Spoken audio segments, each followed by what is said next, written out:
Assalamualaikum warahmatullahi wabarakatuh.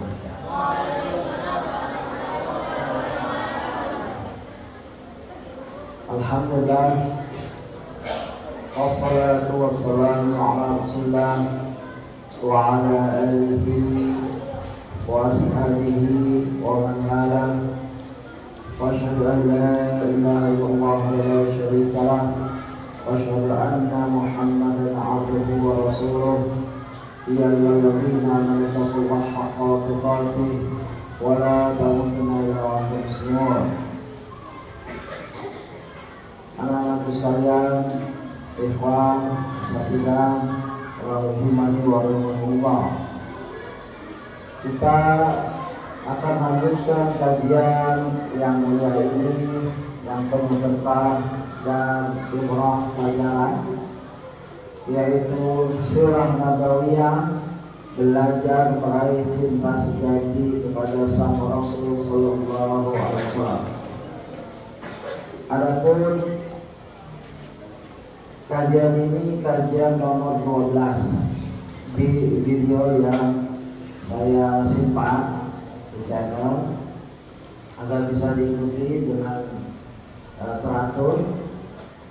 Bagi ada yang berkesempatan punya akses internet di rumah, silakan dilihat.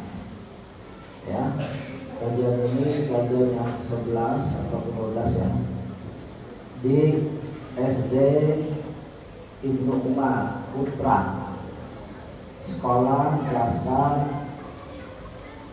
Lestahil Ibnu Umar di Ciputat Legoso. Baik, kita sudah sampai sifat Rasulullah yang salah yang pandang Rasulullah, ya, tentang sifat-sifat beliau. Kita sudah bahas semuanya itu. Ya, silakan merujuk kepada video sebelumnya.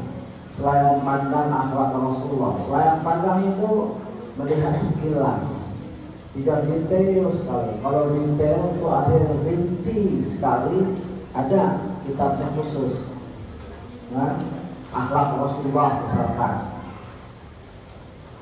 Imam Bukhari menulis ada mufrad, ada ya seorang hamba, itu dari Rasulullah semua. Hadis kebanyakan sahih, ya, hasan, ada sedikit maudhu yang beda dengan Sahih Muslim. Sahih Muslim Bukhari dalam kitab Al-Jami. Ya, kalau Ustaz ngomong seperti ini, kalau ada yang paham nggak apa-apa, ya, karena ini pelajaran mungkin ada yang dapatkan di SMP SMA kitab-kitab itu, ya. Tapi dengar saja itu udah bagus.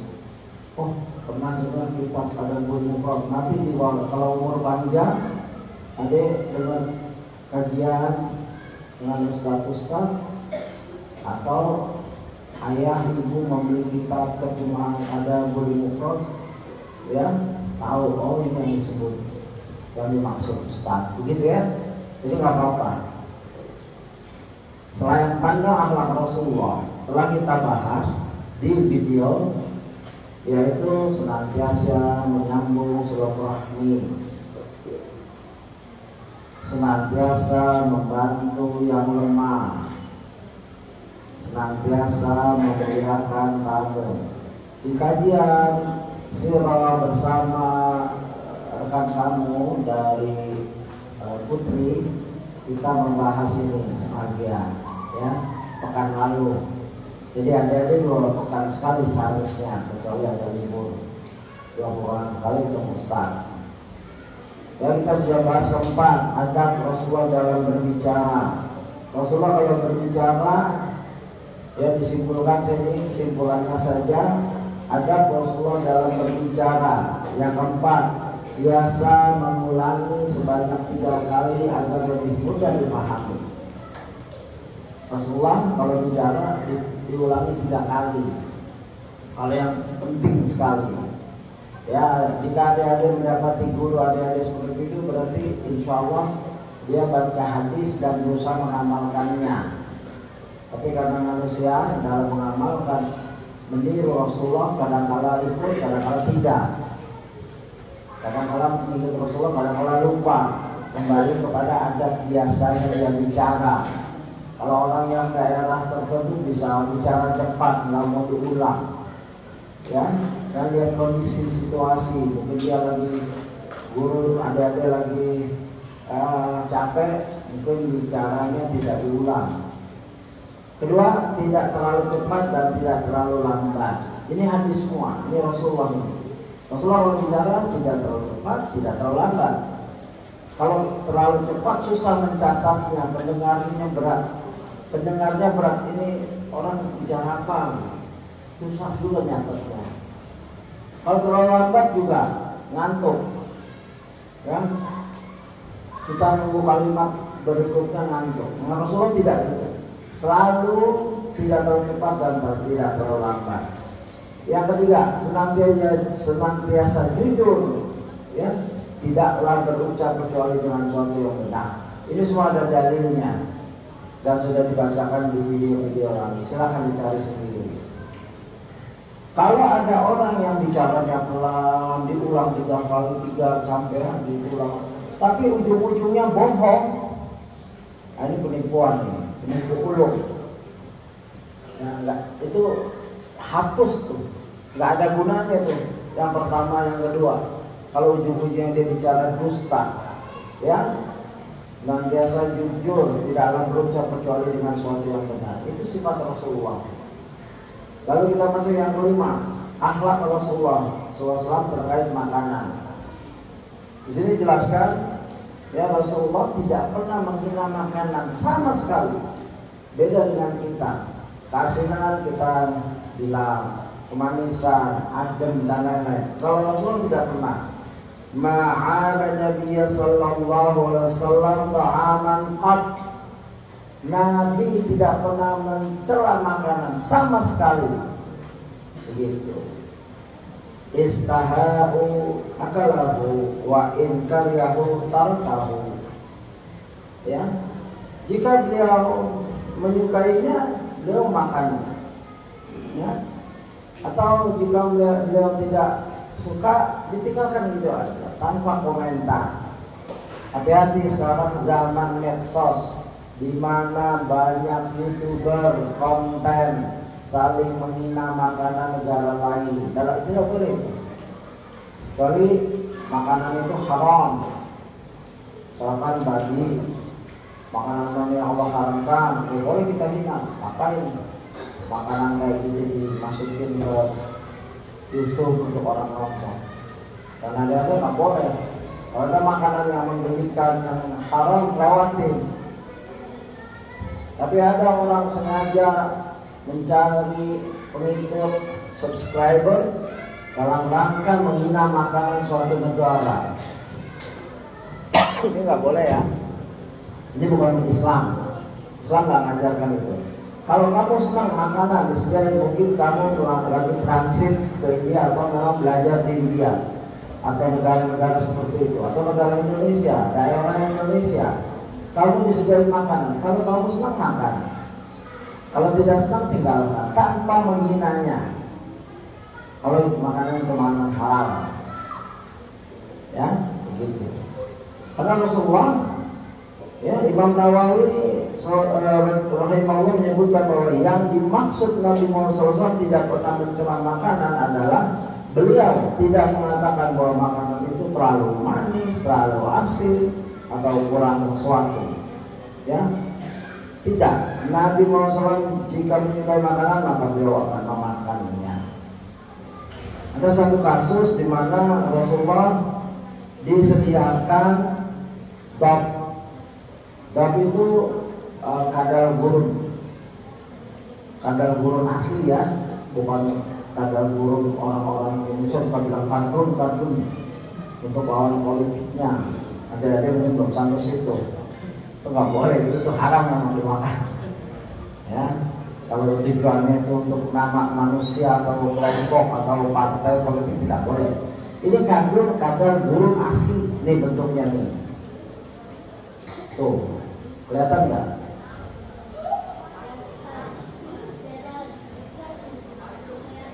Nah, kadal gurun. Nanti cari di YouTube bilang kadal gurun atau bab itu boleh dimakan, bukan kadal yang di Indonesia, bukan biawak, dia kayak biawak padang pasir itu boleh dimakan, disembelih ya, nggak boleh diketok doang, nggak boleh disembelih. Nah, Rasulullah disediakan oleh Khalid bin Walid ya, lalu Rasulullah baru mau makan dikasih tahu oleh salah satu istrinya bahwa itu adalah kadal gurun, kadal, biawak, biawak gurun, bukan kadal, biawak, yang mirip kadal, yang biawak yang tepat. Maka Rasulullah tidak makan. Maka Khalid bin Walid bertanya, apakah haram ya Rasulullah? Tidak. Aku tidak makannya karena di daerahku tidak terbiasa memakan makanan ini. Khalid bin Walid makan, dan sekarang banyak penggemar biawak gurun ini, biawak padang pasir, bab namanya. Gitu. Itu kita sudah lewat. Ya, ucapan Rasulullah, la walakin lam yakun bi ardi qaumi. Ya, tidak haram, tapi di daerahku tidak ada itu. Gitu. Seperti kita mungkin satu daerah makan belut, ya biasa makan belut, daerah lain nggak makan. Jangan mengharapkan. Juga kepiting kan dulu diharamkan mazhab Syafi'i, itu halal. Kepiting itu binatang laut. Juga masuk kepada buaya. Siapa pernah makan daging buaya?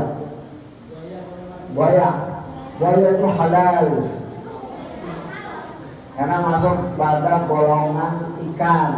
Imam Asy-Syafi'i mengharamkan, Imam Malik menghalalkan, Imam Asy-Syafi'i mengharamkan karena termasuk binatang buas.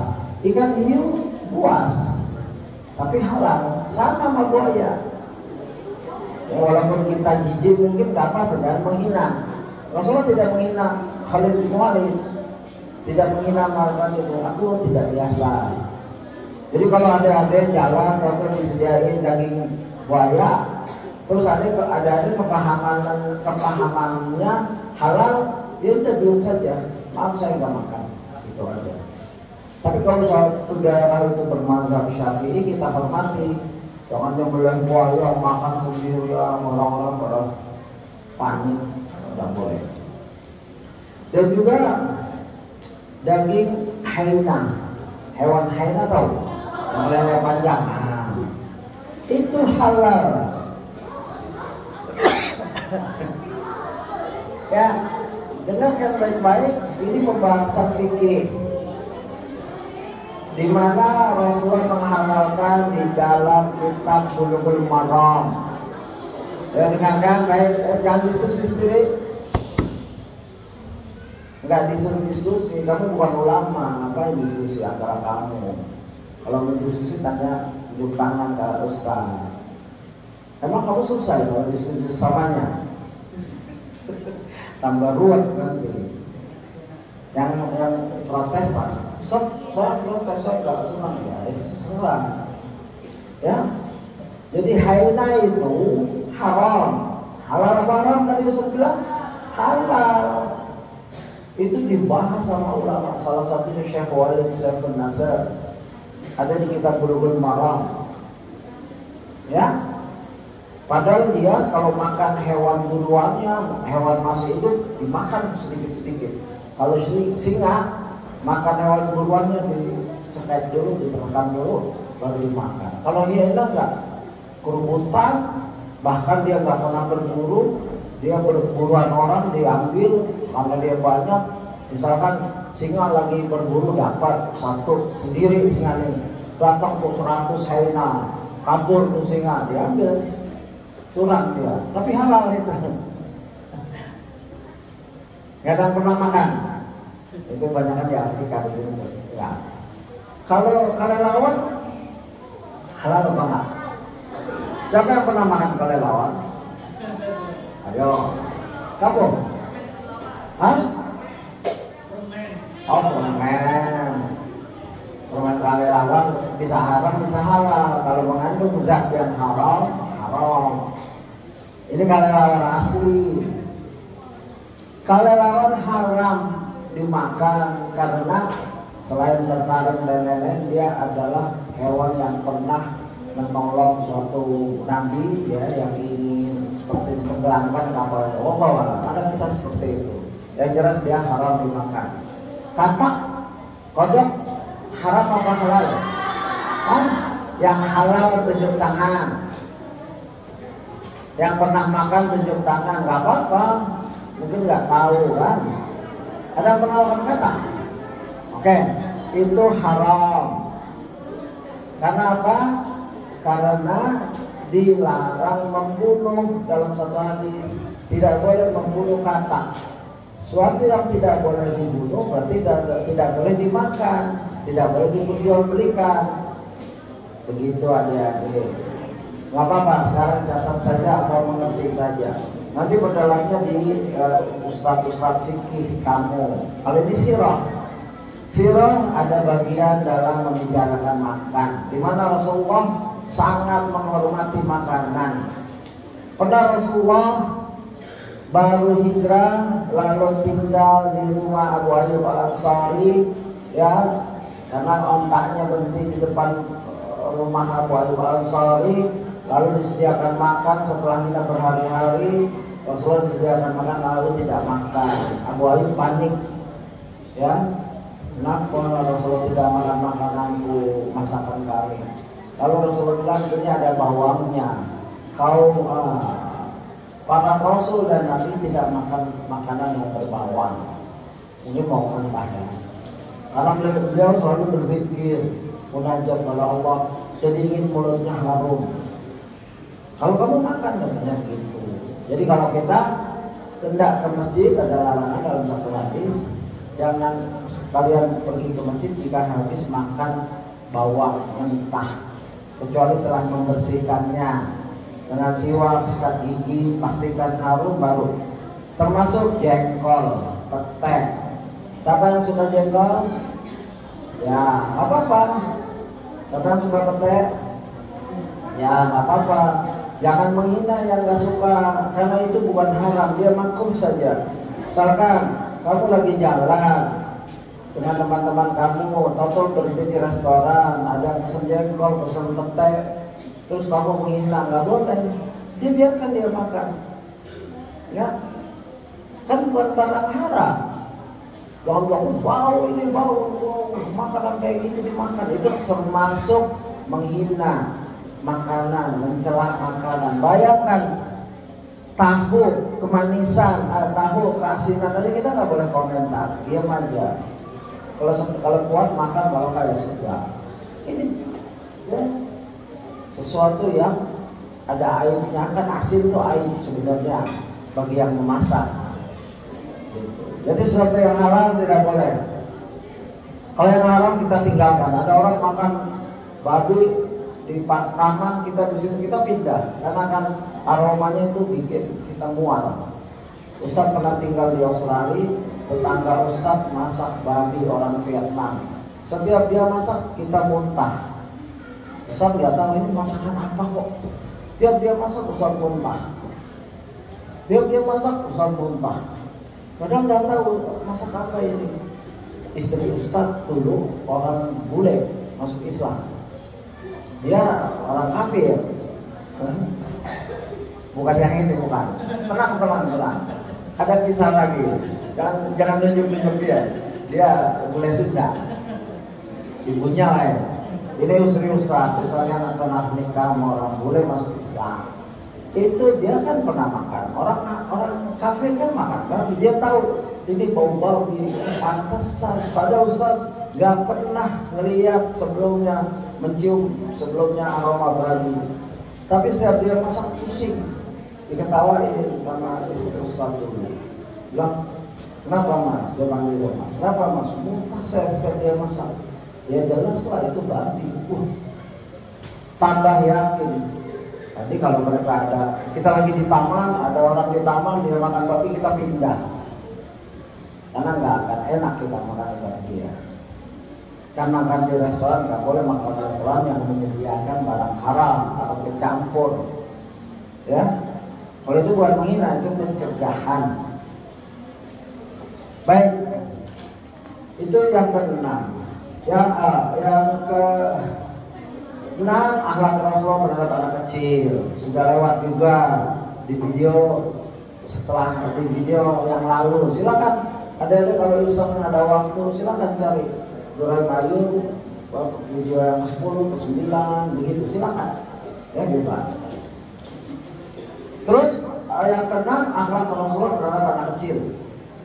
Rasulullah sangat kasih sayang kepada anak kecil, dicontohkan dengan Rasulullah membiarkan Hasan Hussein naiki punggung beliau waktu sholat, sehingga sholatnya lama. Ternyata Hasan Hussein berada di punggungnya, menjadikan beliau Rasulullah sebagai tunggangan. Sampai sahabat ada lama begini sujudnya, mama, Rasulullah masih sujud. Setelah sholat ditanya, wahai Rasulullah, ada apa gerangan? Apakah ada ayat turun padamu? Ini makna kau. Apakah ada perubahan dalam sujud? Tidak, kecuali anakku yaitu Hasan Hussein menaikku sebagai tunggangan, sehingga aku tidak mau mengganggu keduanya. Ya, begitu kasih sayangnya Rasulullah kepada cucunya, ya, yaitu dengan kullu dzalika labiyatun walakin nadani tahalni fakarihtu an ajlahu hatta yaqdi hajatahu. Ya, bukan, nggak ada wahyu, nggak ada hal yang berubah, ya, karena semua itu. Akan tetapi cucuku jadikan aku sebagai tunggangannya, sehingga aku tidak mau membuatnya terburu-buru hingga dia selesai dari bermainnya. Ini hadis sahih, ya. Tapi ada-ada jangan seperti itu. Ada-ada kan udah paham, udah besar, ya kan. Kalau ayahnya lagi sholat, jangan dijadikan tunggangan lagi. Ini ya Hasan Hussein masih kecil, masih belum tahu. Kalau ada udah belajar, kelas 4 ya, 4, 5, 6 udah mumayyiz. Ada yang udah balik belum? Kelas 6 ada yang udah balik? Sudah? Gak ada kan? Oh sudah? Masya Allah. Iya, gak apa-apa, sudah balik. Ya, 1, 2, 3, alhamdulillah, apa-apa. 4. Ya, kelas 6 ada yang balik, kelas 1 SMP ada yang balik, gak apa-apa. Balik, coba dengarkan yang lain. Kalau lambat, nanti Ustaz selesainya lambat.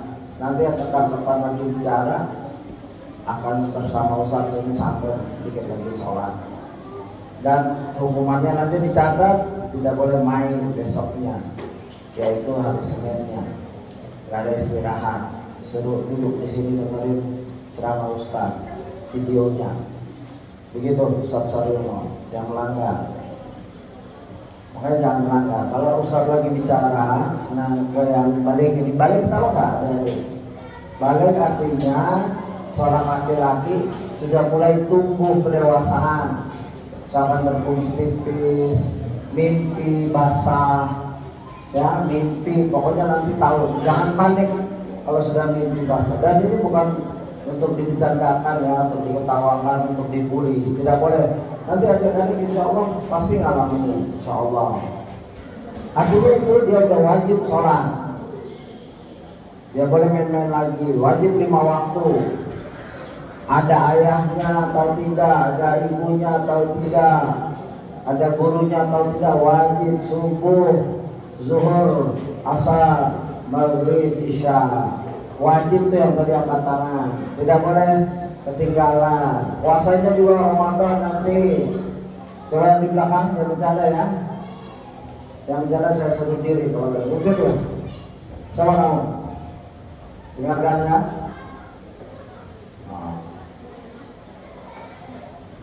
Serius kalau belajar, ruangan besar ini dari waktu kamu. Yang saya diri pulang belakangan nanti. Sholat wajib, puasa ya, Yang balik-balik ini kelas 6 kan? Ya, kelas 6. Apa-apa jangan panik. Karena Rasulullah sayang cucunya. Bahkan Rasulullah sholat sambil menggendong cucunya. Begitu di hadapan para sahabat. Dan Rasulullah selalu memberi salam dua pada anak-anak seperti kamu. Ya, dan Rasulullah memposisikan dirinya seperti anak-anak.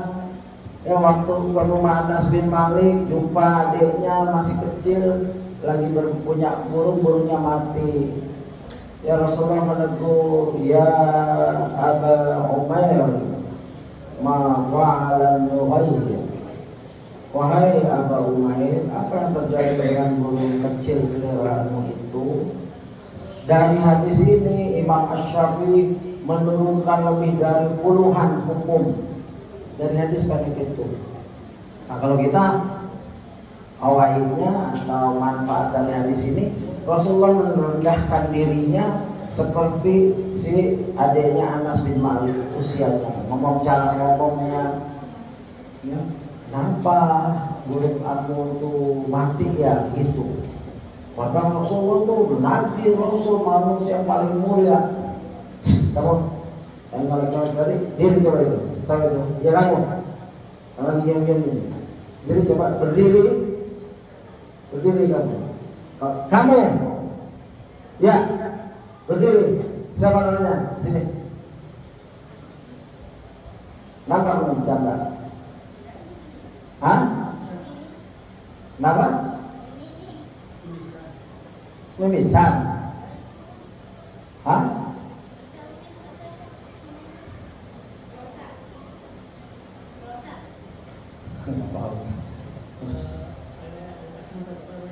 Oh ya udah situ. Jangan sambil ketawa.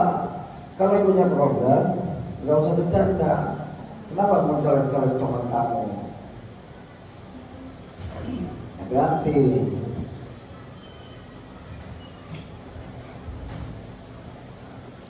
Ada lagi yang mau bercanda?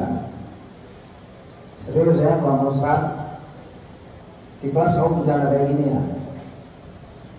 Hah? Gak boleh bercanda.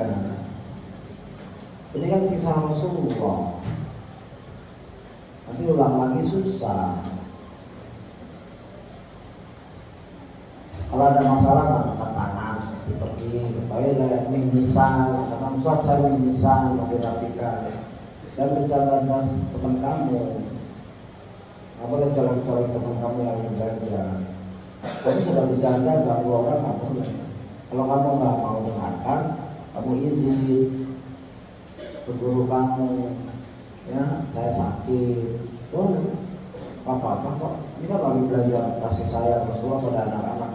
Tanda kasih sayang seorang guru, kalau kamu salah ditegur, itu tanda kasih sayang, bukan didiamkan. Kalau didiamkan, nanti guru itu guru nggak kasih sayang pada anaknya, sama anak muridnya. Seorang ayah yang kasih sayang kepada anaknya bukan didiemin, main game didiemin, main belum sholat maghrib didiemin, itu nggak sayang, kamu salah. Ayah saya dong sayang, saya main dari pagi sampai pagi lagi, nggak dicari itu orang tua macam apa? Kamu nggak gitu kan orang tuanya? Saya main zuhur lewat, asar lewat, nggak dimarahin tuh.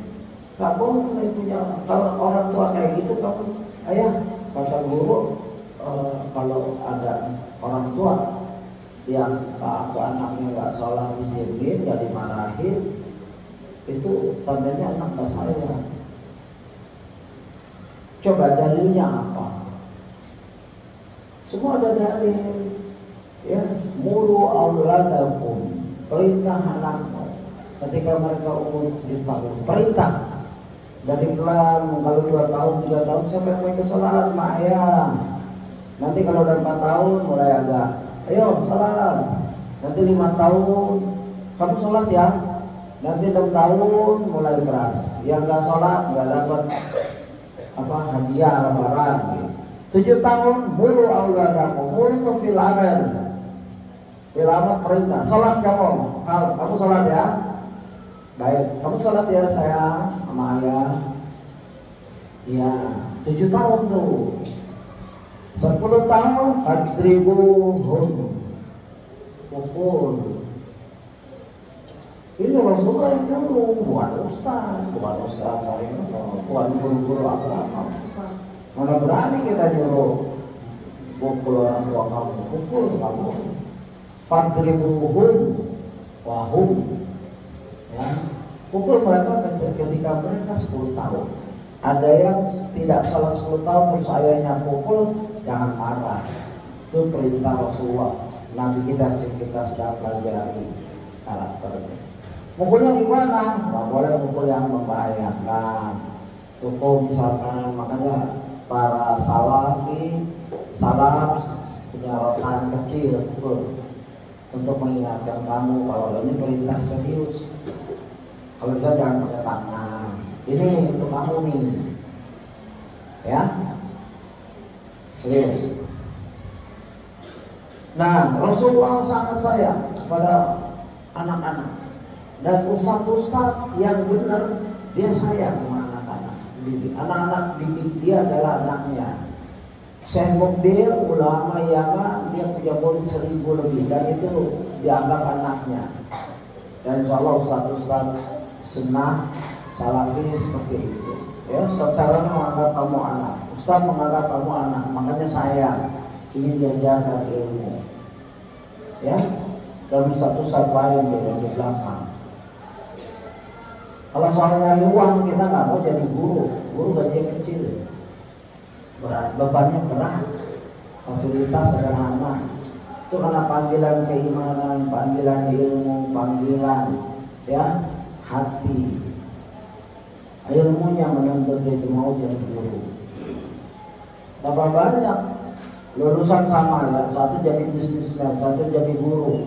Yang bisnisnya punya rumah, mobil yang banyak, rumahnya banyak. Yang guru ya gitu, tapi dia berharap balasan dari Allah nanti. Jadi kamu jangan bebani lagi dengan beban yang berat. Ya, beban yang berat apa? Lagi terangkan main-main, bercanda, nggak boleh begitu. Di kelas begitu nggak? Boleh di kelas itu kasihan guru-guru. Nanti Ustaz akan sidak. Ya, sidak tuh inspeksi mendadak. Inspeksi mendadak. Lihat bagaimana kamu belajar. Ya, mulai terangkan pekan depan. Jadi siap-siap. Coba nanti tidur dibangun itu capek nih. Bapak baru tidur capek. Kalau yang sakit boleh istirahat. Nyender boleh, kalau sakit ya. Kita masih ada waktu. Ini baru 33 menit. Ini waktunya sejam. Dari jam 10 sampai jam 11 Ustaz ya. Jadi saya masih tepat jam 10. Baik, Rasulullah merendahkan dirinya seakan-akan anak kecil. Ya, ya Aba Umair. Beliau manggil anak kecil, wahai Abu Umair, dengan kunyah. Walaupun anak kecil tapi boleh dipanggil Abu Umair. Ya, boleh kunyah itu sesuatu, bukan misalkan kamu namanya siapa namanya? Fatah boleh dipanggil, misalkan dia senang dipanggil Abu Hasan. Walaupun sudah punya anak masih kecil, ya boleh. Ini masih kecil dipanggil Abu Umair. Begitu. Dan boleh seseorang tidak punya anak dipanggil dengan kunyah seperti punya anak, seperti Ummul Mukminin Aisyah radhiyallahu anha. Namanya Aisyah. Gelarnya apa? Kunyahnya apa? Anda tahu? Katakan. Kenal kan? Abu Abdullah. Ummu Abdullah. Itu Aisyah radhiyallahu anha. Aisyah radhiyallahu anha tidak pernah punya anak dari Nabi Muhammad dan dari siapa karena nggak pernah nikah sebelumnya dan setelahnya. Istri-istri Nabi tidak boleh nikah setelah Nabi wafat. Jadi dia nggak punya suami. Ya, sebelumnya masih perawan. Artinya nggak pernah punya suami, masih kecil waktu itu. Namanya siapa? Ummu Abdullah. Padahal nggak punya anak. Jadi ini ya Abu Umair seperti itu. Masih kecil dipanggil dalam rangka memuliakan, ya, memuliakan Rasulullah, utusan Allah paling mulia, Nabi paling mulia, Rasul paling mulia, manusia paling mulia. Tapi begitu berhadapan dengan anak-anak, penuh kasih sayang. Kalau seorang ayah marah, itu pasti ada sesuatu untuk kebaikan kamu. Seorang guru marah agar kamu tidak lanjut kesalahannya. Stop, aku dimarahin seperti ini. Ya. Ada sahabat tua melihat anak-anak lagi main di masjid, diambil kerikil dan itu disandung kena kakinya. Dia ingat sampai jadi khalifah, dia takut sama orang tua ini karena telah mengasih nasihat bahwa dia bercanda disambit. Padahal orang tua ini jadi khalifah dan memang dasarnya kurang bagus, bunuh banyak kaum muslimin, yaitu Yusuf, ya, Yusuf al-Hajjaj, Yusuf lah, khalifah ini jahat, membunuh banyak kaum muslimin. Tapi dia takut sama orang tua ini karena dia banyak ulama mau dibunuh. Gitu. Peringatan itu penting. Diperingati aja kadang-kadang nggak dengar kan. Jadi adik-adik belajar akhlak. Ini salah satu kita belajar akhlak dalam mencintainya Nabi Sallallahu Alaihi Wasallam. Ya. Rasulullah tawadu. Ini bukan pelajaran kita. Pelajaran kita baru masuk tawadu. Sedang tahu tawadu artinya. Ayo, sudah belajar belum? Yang kelas 6 pernah nggak dengar? Siapa yang pernah dengar kata tawadu? Ya, apa? Apa tawadu? Kamu? Kalau berserah diri pada Allah. Ya, secara umum berserah diri semua itu ibadah. Taslim, berserah diri. Ya kurang tepat. Kamu masih mau coba tawadu itu apa? Kalau nggak bisa definisi nggak apa-apa. Kira-kira apa ya? Oh, orang itu tawadu. Ada? Ya silakan.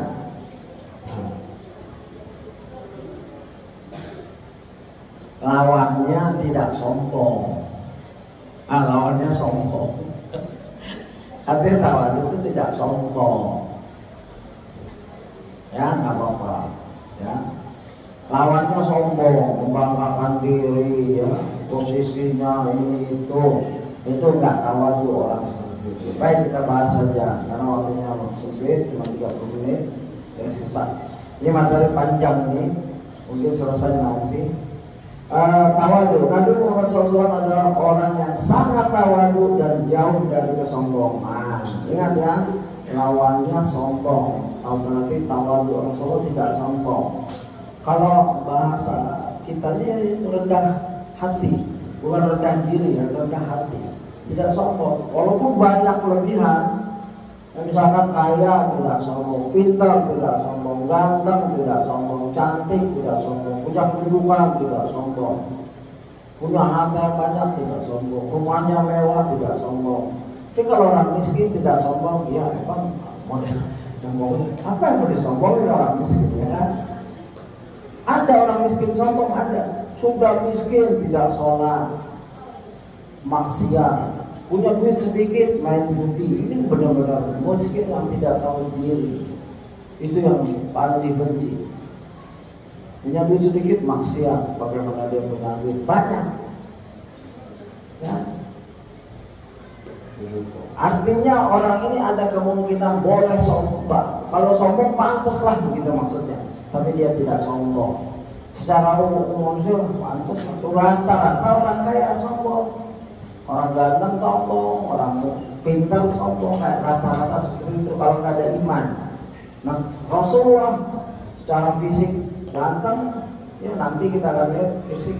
Kalau akhlaknya tawadu, tidak sombong.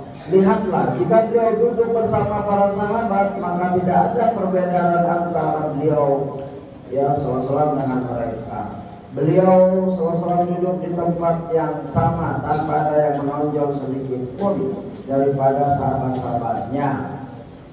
Beliau juga memakai baju yang sama yang dipakai oleh para sahabatnya. Saking tidak adanya perbedaan tersebut, seringkali orang yang datang dari jauh mencari Rasulullah SAW tidak dapat mengenalinya. Ya. Hal ini dikarenakan penampilan dan posisi Rasulullah SAW sama dengan para sahabat yang lain.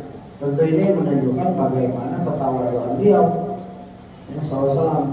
Karena hal inilah akhirnya para sahabat memberi ide agar Nabi Muhammad SAW duduk di tempat yang lebih tinggi, sehingga orang-orang yang datang dapat mengenal beliau SAW. Ya, Abu Dzar dan Abu Hurairah berkata, intinya gini, dulu Rasulullah duduk sama seperti kamu ini, nggak ada duduk di mimbar seperti Ustaz saya ini. Tapi misalkan utusan Romawi ingin jumpa, mana yang namanya Rasulullah, susah nyarinya. Ya, Rasul dikasih mimbar. Kalau kita gini boleh, sunnah, ya boleh, ya, pendengar di bawah.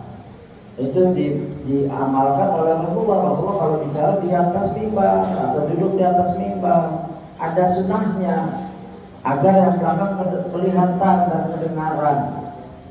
Bukan untuk sombong nih, ya, bukan Ustaz ngomong tawadu tapi duduk di atas. Ini semua diamalkan oleh Syekh Muhsin Akbar, Syekh bin Baz. Tapi kalau nggak ada, tak apa-apa juga. Cuman kasihan di belakang, nggak dengar, nggak melihat. Ya, gitu. Aslinya kalau Rasulullah menolak mimbar, nih, ya, karena Rasulullah SAW yang jelis, bayana ashabi, wa yaji'ul gharib wala yadri ayyuhum huwa. Fatala dan lain-lain, ya, begitu. Yang artinya Rasulullah SAW duduk di tengah para sahabatnya. Maka datanglah orang asing, orang jauh, lalu ia pun tidak tahu mana Nabi di antara orang yang duduk. Maka kami pun meminta kepada Nabi agar kami buatkan bagi Nabi SAW suatu tempat duduk yang jika orang jauh datang maka akan mengenali beliau. Maka kami pun membuatkan bagi beliau tempat yang agak tinggi yang terbuat dari tanah, ya, yang terbuat dari tanah liat untuk Nabi duduk di atasnya. Ya, ini hadis riwayat Abu Daud dinyatakan sahih oleh Al-Albani. Coba lihat, Rasulullah tidak mengusulkan, ya tolong saya buatkan, padahal tadi tanah. Lain sama Firaun, kaum kafir, mereka semua ingin singgah sana dari emas, berlian, tahta, tuh duduk. Rasulullah dibikinin lagi, itu saking tawadunya, karena ada hajat, ada keperluan. Dan Rasulullah nggak memerintahkan sahabat, ya, berdasarkan awal riwayat Abu Dzar dan Abu Hurairah. Mereka menginginkan gundukan tanah, lalu Rasulullah duduk. Jadi orang tamu dari Romawi, utusan dari Persia atau dari sekitarnya, lihat, oh itu Muhammad. Mereka belum manggil Rasul kalau belum Islam. Ya, begitulah keagungan tawaduknya Rasulullah SAW. Lihat pula kisah ketika Nabi Muhammad SAW berhijrah dari Mekah ke Madinah. Ketika telah masuk ke kota Madinah, kaum Ansar menyambut kedatangan Nabi Muhammad SAW dan Abu Bakar. Namun sebagian kaum Ansar yang belum pernah melihat Nabi Muhammad SAW menyangka bahwa Abu Bakar radhiyallahu adalah Nabi dan Nabi Muhammad SAW adalah Abu Bakar. Ketika mereka berdua istirahat di saat matahari yang terik, Abu Bakar radhiyallahu menaungi Nabi Muhammad SAW dengan selendangnya. Lantas orang-orang pun mengetahui yang mana Rasulullah SAW. Waktu hijrah, Nabi dengan ditemani Abu Bakar dan masuk ke Madinah, itu nggak tahu yang belum lihat Nabi itu siapa, yang Nabi yang mana ya. Ya, akhirnya karena panas, ya Abu Bakar menaungi ya dengan sesuatu biar Nabi Muhammad tidak kepanasan. Ini kecintaan Nabi Muhammad kepada kecintaan Abu Bakar dan teman setianya, sahabat setianya. Oh, mereka tahu, oh yang dinaungi itu, yang dipayungi itu Muhammad SAW. Ya begitu. Selain itu, di antara tanda tawadhunya Nabi Muhammad SAW adalah beliau sering naik himar dalam perjalanannya. Sementara kita tahu bahwa himar adalah tunggangan yang paling rendah. Hal ini sering diriwayatkan oleh para sahabat, diantaranya oleh Mu'adz bin Jabal radhiyallahu. Meskipun Nabi Muhammad SAW adalah seorang kepala negara, ternyata menunggangi himar bukanlah sebuah masalah bagi beliau. Bahkan sesekali beliau berjalan tanpa sendal karena tawadhunya. Hal ini tidak lain karena Nabi Muhammad adalah orang sederhana, tawadhu dan tidak sombong. Oleh karenanya Nabi Muhammad SAW pernah bersabda, al-fazazatu minal iman. Kesederhanaan itu bagian dari iman. Ya, Rasulullah pakai himar. Tahu nggak himar? Keledai, ya. Padahal itu kendaraan yang paling rendah nilainya zaman itu. Yang paling tinggi adalah onta, apalagi kuda, itu mahal. Sekarang juga onta mahal, tidak mahal. Tapi sekarang ini kayak seperti mobil. Ya, mobil-mobil mahal, kamu tahu kan mobil apa aja? Ya, apalagi. Nah, Rasulullah pakai mobil yang sederhana. Ya, begitu. Itu artinya Rasulullah walaupun kepala negara nggak nyuruh tolong lakukan mobil yang paling mewah, kecuali itu keamanan misalkan. Ya, gitu. Cepatan mungkin karena banyak pergerakan perlu cepat, aman ya silahkan. Kalau sekarang kita nggak bisa samakan dengan pemimpin sekarang, mungkin keperluannya beda. Ya. Dan ada hadis kesederhanaan itu bagian dari iman. Bagian dari iman adalah orang yang sederhana, nggak mewah, nggak boros. Kalau dia bisa cukup pakai mobil, kecuali anaknya banyak, keluarga banyak, dia cari yang lebih besar, ya silahkan. Ya, kalau dengan mobil yang misalkan 200 juta sampai ke Surabaya, ada lagi mobil yang 1 miliar sampai ke Surabaya dengan aman nyaman, ya sudah pakai 200 saja. Nggak perlu buat nakut-nakutin orang, buat bangga-bangga, ya. Itu namanya kesombongan.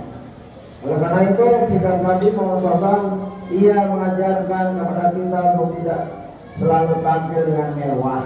Sesekali kita perlu untuk tampil dengan penampilan yang biasa-biasa saja.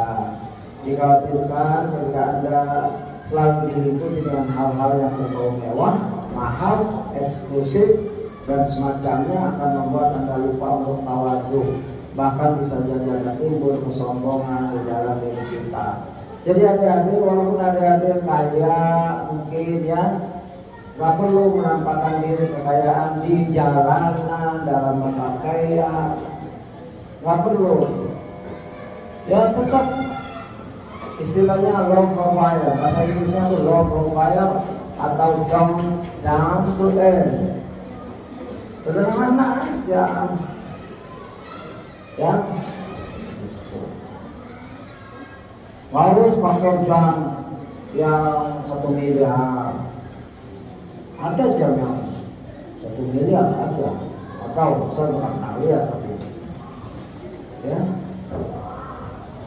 Lihatlah sebuah kisah di mana ada seorang yang gemetaran dan grogi melihat Nabi Muhammad SAW. Namun apa kata Nabi Muhammad SAW terhadap orang tersebut? Hawid alaika fa inni lastu bimalikin innama ana ibnu mar'ah ta'kulul qadim. Jadi ada orang gemetaran menghadap Rasulullah, ya, takut, grogi, ya, minder, nggak percaya diri dan berhadapan Rasulullah. Rasulullah bilang, tenanglah Hawid, ya, tenangkanlah dirimu, sesungguhnya aku bukan seorang raja, aku adalah anak seorang wanita yang memakan daging yang dikeringkan. Ya, Rasulullah dalam rangka menjelaskan lawan bicaranya, orang ini mungkin sudah dengar hebatnya Rasulullah, sehingga belum berhadapan Rasulullah pun dia sudah dijejeli dengan hebatnya Rasulullah ini. Kita kan suka gitu kan, begitu ngadepin belum tenang. Ya, aku hanya anak seorang wanita yang makan daging kering juga. Daging dikeringkan itu daging yang sudah baru dipotong kelebihan, gak bisa dimakan hari itu juga, digantung di terik matahari, kalau perlu dipotong itu namanya, atau diasap, smoke meat, ya diasap, atau dikeringkan matahari. Itu bukan karena orang biasa, bukan orang kaya. Orang kaya makan itu juga. Artinya semua orang makan daging itu orang biasa. Jadi kamu tenang. Nah, begitulah Rasulullah. Kalau ada orang ketakutan, grogi ngadepin beliau tenangkan dulu, baru diajak bicara. Enggak ada dia. Jadi tawadu itu penting. Pelajaran ini bukan untuk sekedar dicatat atau didengar terus lewat begitu saja. Kapan kita dengar, hari ini kita dengar, kita praktekkan. Ya, adik-adik sifatnya dirubah. Kalau dia oh mobil saya dong gini, oh rumah saya, jangan seperti itu. Apalagi kalau kepada teman yang nggak punya mobil, dia akan sedih. Nggak usah bangga-banggakan harta. Oh ayah saya kok gajinya segini, ibu saya kalau belanja ini di supermarket yang mahal, nggak perlu adik-adik, nggak perlu. Yang bagus ada dia, tahu-tahu teman sekelas sebelah, nah ini ayahku baru belanja, ini kamu cobain. Mungkin dia nggak pernah cobain makanan yang ada makan, boleh itu, ya. Nggak usah berbual-bual, saya tuh habis diajak sama ayah saya, ibu saya shopping, beli gitu. Sedikit aja sebenarnya yang diomongin jadi kasih, nggak nyobain. Untuk apa diceritakan? Saya habis makan coklat dari luar negeri. Oh nggak keluar. Yang apa diceritain? Nggak pakai cerita atau bawa, nggak pakai cerita atau ngasih. Begitu. Itu namanya tawadu. Ya, undang. Kalau yang mau mamer lagi, undang makan di rumahnya terus, begitu diundang nggak mau. Oh, jangan datang ke rumah itu, aku diundang paling kamu disediain nasi uduk. Yang itu dia mampu. Dia pengen sekali ada datang ke rumahnya, tapi dia ngomong sama bapak ibunya, Umi, Abi, aku pengen teman aku main di rumah aku. Apa yang kita bisa sediakan? Ya paling nasi uduk. Ya udah nasi uduk. Yang kaya-kaya pada nggak mau datang. Teman-teman yang lain jangan, Pak, ngapain datang ke rumah dia? Apa sih paling dia bisa nyediain? Nah ini hati-hati nih. Nggak boleh seperti itu berteman. Baik orang kaya, orang miskin diundang datang. Ya yang kaya alhamdulillah, mungkin ada ciki, ada minuman, ada apel. Ya kita makan sama-sama. Yang miskin undang dia datang, ada yang datang. Oh kita diundang tuh sama Fulan, rumahnya di sini. Ya, nanti jangan dihina, jangan dibully. Undang, kirain rumahnya bagus, rumahnya kecil aja undang. Nggak boleh ya. Itu namanya ada nggak tawadu. Nggak ikut Rasul, tapi umat Rasulullah. Tapi dalam kehidupan belum mengikut Rasul. Kalau pernah kayak gitu istighfar, ya istighfar, ya Allah aku telah salah gitu. Dan niat harus baik, innamal a'malu binniyat. Niatnya undang untuk apa? Untuk membahagiakan teman. Karena teman, mama, abi, umi, teman-temanku jangan makan buah-buah ini. Undang yuk, biar mereka makan. Nah itu bagus. Ini pelajaran yang kita ambil.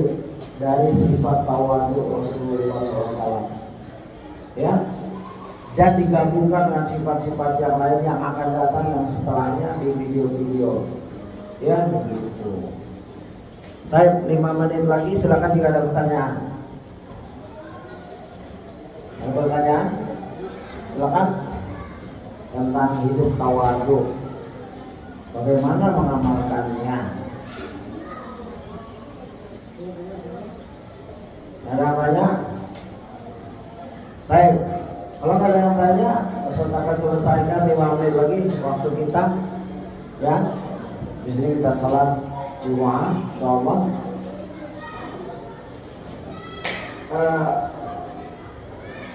Nabi Muhammad SAW tidak menjadi mentang-mentang di hadapan orang tersebut. Justru Nabi Muhammad SAW menenangkannya agar orang itu merasa akrab dengan beliau. Ya, jadi kalau adik nanti besar jadi pejabat kah, jadi orang kaya kah, jadi bisnismen, ya insya Allah adik mencari Jumat berdoa, ya. Tapi jadi bisnismen yang soleh, jadi orang kaya yang soleh, jadi pemimpin yang soleh, yang tidak mentang-mentang seperti harus dicontohkan oleh Nabi. Jadi jika ada pegawai yang takut, ya kita jangan lebih sombong lagi, ya.